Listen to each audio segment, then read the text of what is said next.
இப்படியா என் மேல ஊத்துவ? சரி சரி, என்ன பாத்துட்டு இருக்க? இது உன் அப்பனை வந்து தொடச்சு விடுவான். தொடச்சு விடியா? தொட. என்னையா அப்படி பாக்குற? தொடச்சு விடியா? நீ தான் தொடக்கணும். மாமா. ஐயோ, சிவன் வேற.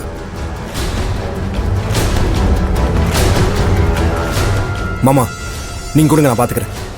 கொடுங்க மாமா, கொடுங்க. நீங்க போங்க.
வேலுவை யாருன்னு நினைச்சேன்.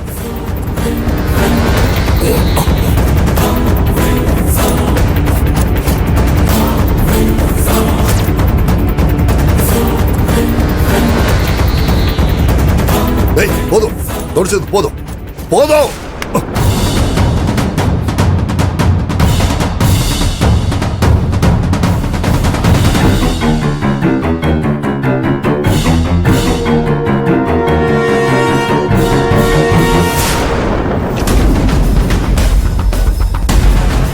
டிஷ்யூ கொடு. இந்தாங்க சார்.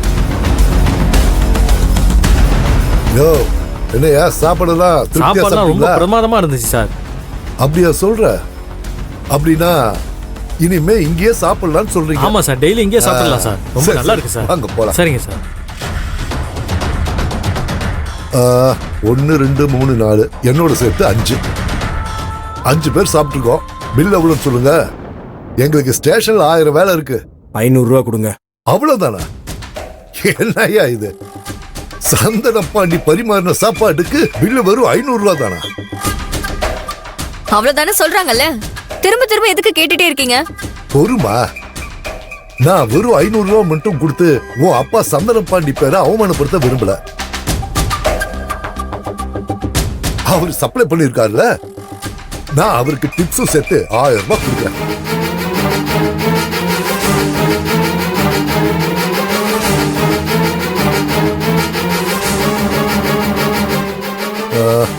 இந்தாமா.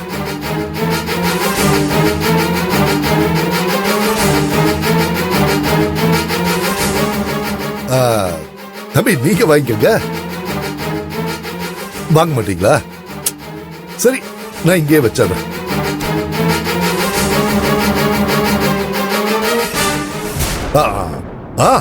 அப்புறம் இன்னொரு முக்கியமான விஷயம். என்ன? நம்ம ஏட்டையோ ஹோட்டல் சாப்பாடு பிரமாதமா இருக்குன்னு சொல்லிட்டாரு. அதனால நான் இனிமே என்ன பண்ணலான்னு இருக்கேன்னா,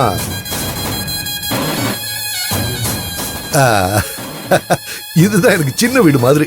அப்பப்ப இல்ல இல்ல இல்ல, தினமும் லஞ்சுக்கு இங்கதான் வந்து சாப்பிட போறேன். வெறும் என் வயிறு பசிக்காக மட்டும் இல்ல, என்னோட வாழ்நாள் பசியை தீக்கிறதுக்காக. இனிமே நீங்க வாழற ஒவ்வொரு நிமிஷமும் நான் எடுக்கிற முடிவுல தான் இருக்க போகுது. வரட்டா சந்தன பாண்டி.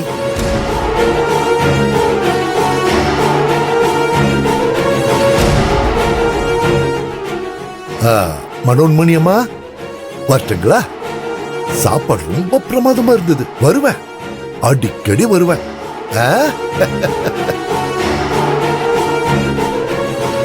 அடிக்கடி வர போறான.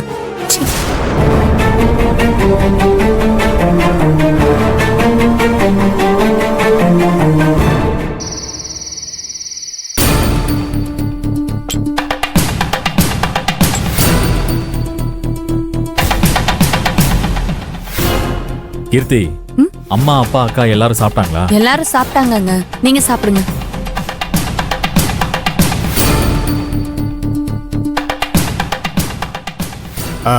கற்பகம் கற்பகம் ஆ அம்மா ஆ அத வரேன்.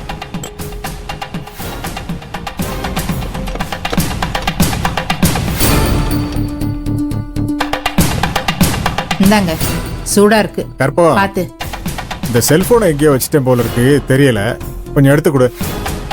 ம் எங்க வச்சீங்க? ஏங்க கீர்த்தி ஒரு இதோ நிமிஷம் இருக்கே, இங்க வச்சுட்டு கொண்டா, தேடிட்டு கொண்டா. இருக்கீங்க. கொடு. கண்ணு வேற தெரிய மாட்டேங்குது. என்னப்பா கண்ணாடியை போட்டுக்க வேண்டியதானே? எதுக்கு இப்படி கஷ்டப்படுறீங்க?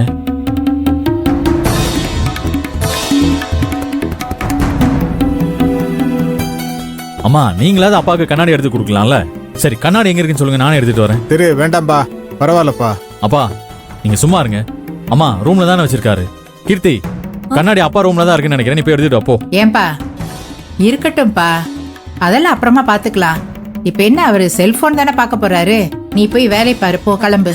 ஆமாங்க, அதான் அத்தை சொல்றாங்கல்ல. வாங்க நம்ம போலாம். ஏய் சொல்லிக்கிட்டே இருக்கேன், ஆள் ஆளுக்கு கண்ணாடி எடுத்து கொடுக்காம ஏதோ பேசிட்டு இருக்கீங்க. எங்கேயாவது தடுமாறி கீழே விழுந்துட்டாருன்னா என்ன பண்றது? இருங்க நானே போய் எடுத்துட்டு வரேன். இன்னும் கண்ணாடி மாத்தவே இல்லப்பா.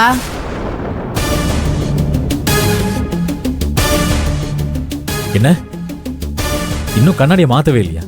என்னம்மா சொல்றீங்க? ஆமாப்பா. கீர்த்தி நான் தான் உங்ககிட்ட நேத்தே அப்பாவோட கண்ணாடியை மாத்தி கொடுக்க சொல்லி பணம் கொடுத்தான்ல, அப்புறம் ஏன் இன்னும் வாங்கி கொடுக்கல? இல்லங்க, அது வந்து மறந்துட்டேங்க, அதான் வாங்கி கொடுக்கல. மறந்துட்டியா? அம்மா நீங்களாவது ஒரு தடவை கீர்த்தி கிட்ட ஞாபகப்படுத்திருக்கலாம்ல. இல்லப்பா, நீ கீர்த்திக்கிட்ட எல்லாத்தையும் செஞ்சு கொடுன்னு சொன்ன. ஆனா அதுக்கு அவ பழைய கண்ணாடி தானே, இதுக்கு கம்மு போட்டு ஒட்டிக்கிட்டா பத்தாதா, எதுக்கு அனாவசியமா செலவிழுத்து விடணும் அப்படின்னு அவ கேட்டா. அவ கேட்டது கூட வாஸ்தவம் தானே திரு. அதனாலதான் மருந்து சாப்பிடலன்னா நான் என்ன செத்தா போயிட போறேன்னு மருந்து மாத்திரையை கூட வேண்டான்னு சொல்லிட்டேன்ப்பா. இல்லங்க, நான் என்ன சொல்ல வந்தேன்னா, ஐயோ தெரு அண்ணா மாப்பிள்ளை அக்கா விடுங்க. அண்ணா அண்ணா விடுங்க அவளை. அண்ணா விடுங்க. என்னண்ணே என்னடா நீ என்ன இப்படி பண்ற? ஏனே திரு என்னப்பா இது? சாதாரண ஒரு கண்ணாடிக்கு போய் பொம்பளை பிள்ளை போய் இப்படி அடிக்கிறிய? அதான் ரெண்டு பேரும் சேர்ந்து நல்லா போட்டு கொடுத்துட்டீங்களா அவர்கிட்ட. அப்புறம் எதுக்கு இந்த நடிப்பு? நீங்க ஆசைப்பட்ட மாதிரி அவர் என்ன கை நீட்டி அடிச்சிட்டார்ல. இப்ப உங்க ரெண்டு பேருக்கும் குளு குளுன்னு இருக்கும்ல. அப்படிலாம் இல்லைங்க.